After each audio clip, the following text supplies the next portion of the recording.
ng sugdan ang pagtunol sa ato mga nagkadiyang mga balita alang sa itong bombo report sa Mindanao Connection mga kabombo. Again, adlaw karong nga Lunes, Pebrero 17 tuig 2025. Una lakat sa mga panahon diri karon sa Davao Region, hapsay kaayo ang among kawanangan, walay mga timailan nga adunay umalabot na usab nga mga pag-ulan. Pagpabarog na sa unang hugna sa mga balita nga among nahipos karon sa among dakbayan, gumikan gibatikos sa daghanang mga nanambong ato sa gipahigayong rally ni atong milabay nga adlong Sabado alang sa mga senatorial slate ni PBBM nga alyansa para sa makabagong nga Pilipinas nga matud palagi na ay mga nanggawas nga mga istorya no sa wala matud pa nga giotorisa nga internal memorandum sa PRO 11 nga manghurang silag 55 ka mga pulis ngadto aron ipadala sa Tagum Davao del Norte ingon man na Carmen Davao del Norte alang sa campaign rally sa mga kandidato ni PBBM alang sa mga senador karong umalabot nga Mayo 12 alang sa adlaw sa piniliay. Now, daghanag mga nagreklamo kinilagi sumala pa nga daghan daw kaayog mga gipang bitbit nga daw murag gaway ko wala daw kuno sila gipang bayran kay gipang birara daw ni sila pugsanon sa nagkadayan nilang mga purok leader o giparamisan nga matud pa na ay madawat ang matag usa kanila nga muuban ngadto na usab sa rally og 3,000 matag usa. Now, gipasalig sa Davao City Police Office nga magpabiling apolitical ug non-partisan ang ilang organisasyon. Gani sa mong memorandum, gipaklaro sa DCPO kung Davao City Police Office nga sumala pa ang pagpasuot og pula nga sanina ngadto sa mga pulis nga gideploy gikan sa DCPO paingon ngadto sa Davao del Norte. Kuan lamang daw matud pa ni usa lamang daw matud pa ni sa ay ilang lakang aron nga mamahimo nga masustain ang kahapsay og kalinaw sa maong aktibidad kay daghanan kaayod mga nanggawas nga mga istorya apawa patay resibo nga ang maong lakang daw kuno sa higayon nga adunay musagit og Duterte diin ni atong milabay nga mga rally sa maong senatorial slate ni PBBM na ay mga misagit uga Duterte nga sa higayon daw kunog na ay mga musagit ni atong milabay nga adong Sabado pangdakpon daw matud pa.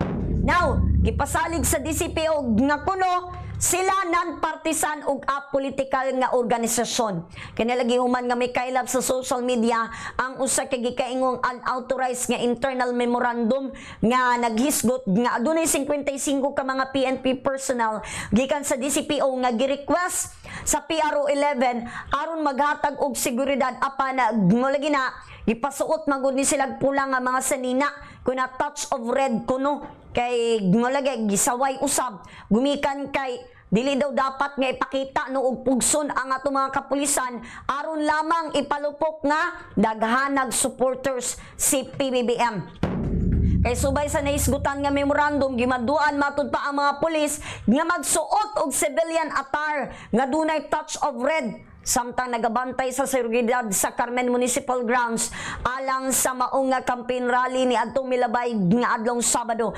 Gani gipaklaro sa DCPO nga kini nga deployment sagad lamang daw ni nga lakang ginabuhat daw ni nila aron nga masiguro ang seguridad ug kaluwasan sa presidente, sa venue ug sa publiko nga mitambong.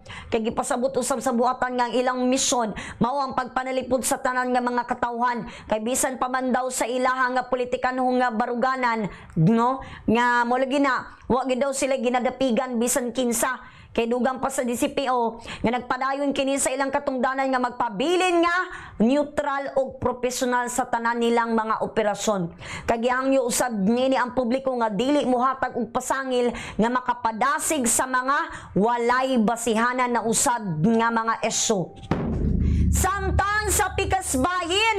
Until now matud pa wado gihapon na dawat sa mga gipangbira sa ilang mga purok leader gikan sa managlahi nga mga dapit Davao del Sur, Davao de Oro, Davao Occidental, no? Ang 3,000 sa ilang pagtambong ngadto sa rally kay gikan alas 8 sa buntag hangtod na lamang nag alas 7 sa gabi wa daw kuno gipang apod-apod nga mga pagkaon, reklamo pa sa uban nga mo lagi na poy nahimong nga gibuhat nila nga human ang mao nga aktibidad daghanan tag mga nadungog nga mga nanyagit og Duterte. Okay, ang mga tao sa dihang mitingog nga si PBBM na naanaan nga ito nagtapok sa may gate kay gusto nga manggawas, gusto mo palit og pagkaon apan na giharangan kini sa mga PSG gumikan wala pa daw matud panahuman ang mauna usab nga mga aktibidad. Sa karon ato pang ginapaabot ang kumpirmasyon sa pipila nato ka mga tawag nini legal nga mga sources, no? Kung nadawat na ba sa mamitambong niadto milabay nga adlong Sabado ang 3,000 pesos nga gipromise ngadto na usab kanila.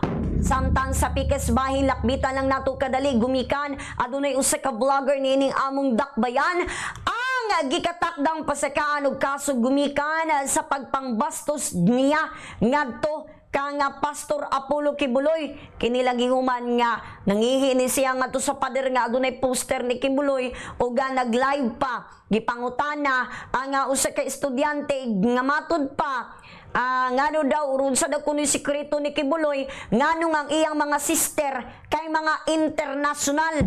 Nagpasabot nga nganong ang iyang mga membro nga mga gwapa mga babayi o kay adunay langyaw nga mga lahi. No, hinuon gilayong gidelete ni Kuan brother kung Chris Brian Urdiso ang iyahang post video uman nga nangihi ni ug nag-viral ni nga to sa Kuan sa social media nangayo usab siya pasaylog ngadto sa KOJC kay gilayon man gud nga nagpaguwa og demand letter si KOJC Legal Counsel Attorney Israeli Tutorion nga sa higayon nga dili makapaguwa og public apology si Chris Brian mamahimo nga mag-atubang nig patong-patong nga mga kaso nga dili lamang mo ubos ngadto sa 10 million pesos ang posible na usab niyang pagabayaran. Bombo Radio Philippines Mindanao area mao kanang pagpabarog sa unang hugna sa mga balita atong ipasa ang linya ngadto sa Bombo Radio Jensen pinagi ni Bombo Louie Aguilar. Salamat Bombo Radio Davao, Bombo Dalika Baguio, Bombo Radio Philippines Mindanao area may buntar tutalan o nalakas sa panahon sa Mundak Bayan nindot ang amo lakas sa panahon diri karon sa General Santos.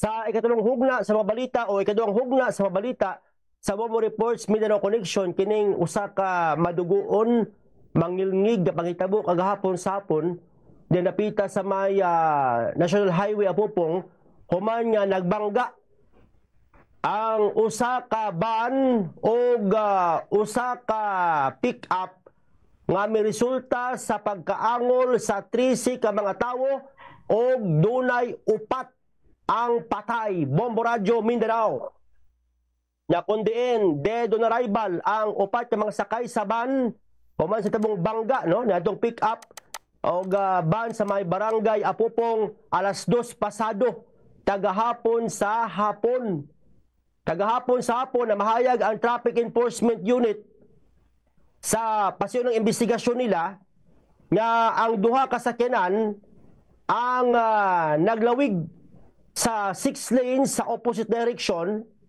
Pero ang nahitabo ang pick-up miilog matud pa sa dalan sa van nga mo'y hinungdan sa bangga. Sa mga pangitabo, nakabsad sa kinabuhi sa ospital ang driver sa van nga giila nga si Rasol Angkob Adam, 56 anyos, residente ni sa Dato Odin Sinswat, Maguindanao. O niya ang laing tulo pa nga patay gyapon nagdala sa balay Tambalanan kini pasayro gyapon sa ban sila si Mila Canapia 49 years old taga Cotabato City ni no o usa ka Mambay Adam Dimarao 58 years old nga taga Dato Sinswat Maguindanao ug Mura Butuan sa Lilagya, 62 years old nga taga Buluan, Maguindanao. Unya gawas aning upat nga nangamatay, no? Angol pod ang siyam pa ka mga sakay sa van ug upat ka sakay sa pick-up. Apil ang driver. Nga kundiin ana sa katibok ang 3 sitanan ang samaron aning maong insidente nga gipangdala karon sa mga naggadayang balitamanan ning among dakbayan. Sitwasyon ani mga wounded karon ginaobserbahan pa sa among mga mananambal human nga nakaangkon kini og grabe pagka-injured kini nga pipila og doon na po under observation Bombo Radio Philippines Mindanao area. Pero ning panahon na nagpadayon ang investigasyon sa among Traffic Enforcement Unit human nga nahitabo kining pagbangga sa duha ka sakinan tagahapong adlaw. Pasalamat po may gumikan kay Paspas nga mi responde ang mga rescuers, siyempre papanguna usab sa among taga Bureau of Fire Protection dito sa naitabuan. Ang panawagan sa among mga taga Traffic Enforcement Unit, mamahimo tang responsable sa pagmaniho o likayan kini mga pag-overtake, likayan kini mga pag-cutting diya, aron nga malikayan kini mga susama ani nga mga panghitabo. Bombo Radio Mindanao. Mga ni mga naguna nga balita, ikaduhang hugna sa balita sa Bombo Reports Mindanao Connection, atong ipasay katulo sa Bombo Radio Botuan, pinagi ni Bombo Benji Barasan. Salamat Bombo Aguilar sa Bombo Radio Johnson sa malagad panahon diri sa Madagbaya sa Butuan nagpabiling mabugnaon ang among pablibot. Dunay baga nga panganod gabon karon gabon nga sinatiyan sa Dakbaya sa Butuan. Detalye na sa ikapat nga hugnas mga balita o ikatulong hugnas mga balita gikan diri Pitas Bombo Radio Butuan. Nagpadayon karon ang gilusan nga investigasyon sa kapulisan aron sa pag-ilas responsable sa pagpusil patay sa usa ka lalaki diri Pitas may Purok 7 Barangay Silangan, Barangay Bading ning among syudad sa Butuan niadtong nakalabay nga adlaw. Ila ni Police Lieutenant Chris Pulo Alboro ang tigpamabas Butuan City Police Office kining biktimang si Christian Bacalso Sabisor, 40 anyos, minyo, residente sa nasoing lugar. Base silang inisyal nga investigasyon, analamatod pa sa gawa sa ilang panimala yung biktima. Yun kay doon na kini restriction order nga giduso sa iyang pamilya. Niadtong higayuna, napalong matud pa ang sugang nagitabnon. Kundi doon ay nakaistorya ang biktima nga naka-single motor o sa kalit. Aduna lamay buto nga nadunggan sa mga silingan, buto sa armas. Pag siga sugang nagitab, nakita na lamang kining biktima nga doon ay samad sa ulo nga nagaresulta sa iyang itaong hinanaling kamatayon. O dinay nawagan gila yung mga kapulisan ngadto sa mga Butuanon nga kung ugaling aduna sila ay masigpatan or kadudahan nga mga tao, gilayon nga kini isumbong sa mga otoridad labi pa kung kini naghupot og armas. Gumikan kay usa kini kakalapasan sa nagtunhay nga ganban karon nining panahon sa eleksyon. Tantang sa laing bahin Bombo Radio Mindanao, konektado usab sa nakumpiska nga 6 kilos nga siyabos Bayugan City. Ang nakuha usab nga minilyon pon nga kantidad siyabo diri dapita sa siyudad sa Butuan. Yadtong na kalamaing kadlawon, partikular sa May City Sports Complex, Purok 2, Barangay Libertad, ding among siyudad sa Butuan. Nakuha kini sa usa ka Charles Manuel Baltasar, 44 anyos, minyo, residente sa ilang-ilang street, Barangay Villa Cananga ning among siyudad sa Butuan kan sa napalitan kini sa mga otoridad sa ginadiling drogas. Nakuha sa posisyon ang Baybas Money o ingon man katong bunol money nga nagsilbing kabahin sa ilang transaksyon.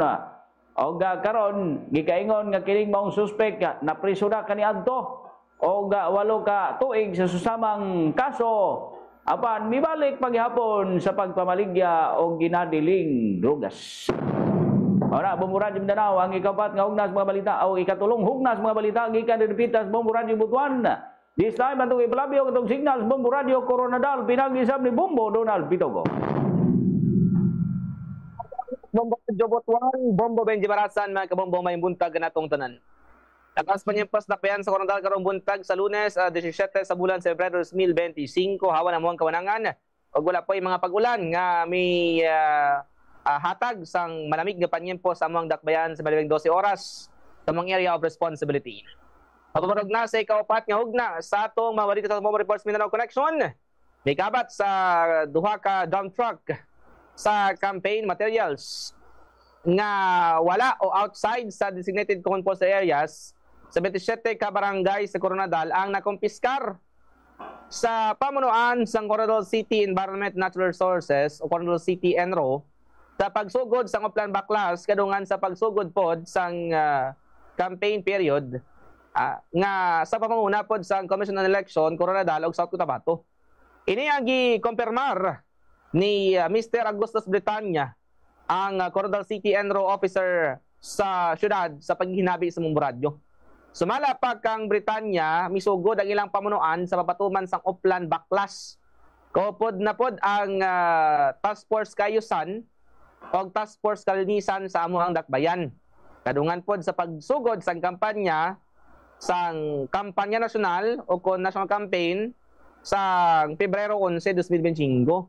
Gipayag ni Britanya nga daghan pod silang napangkakas nga mga election o campaign materials nga milapas sa guidelines nga ginpagwa sang Commission on Election angot sa pagpangtapik lagi sa mga election o campaign parapernalyas o materials sa dakbayan.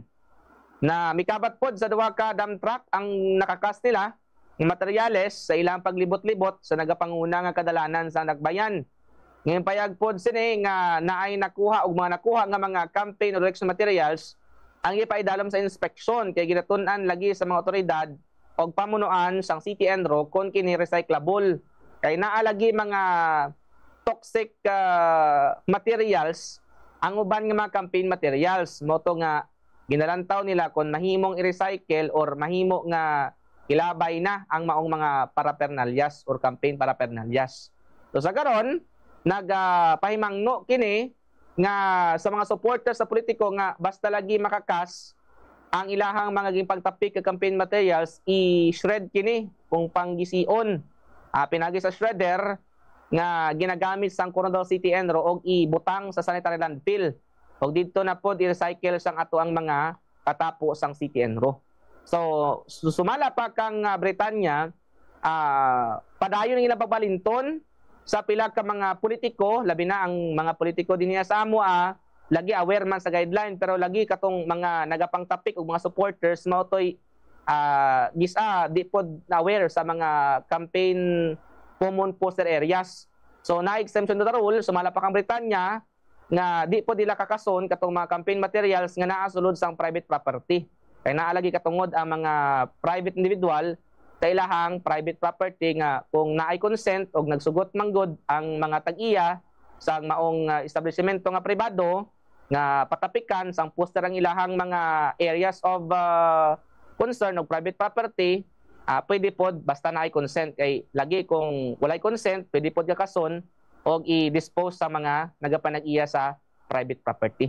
So sa karon para nang ilang papalinton sa mga nagapangtapik, labi na ang naghilapit pod nga local campaigns sa amuang area nga usahay dapat hibaluon pod sa iron ang mga palinton guidelines ginlatag sa COMELEC aron di manugon ang gigasto sa ilahang mga ginasuportahan nga mga kandidato sa palabutong eleksyon.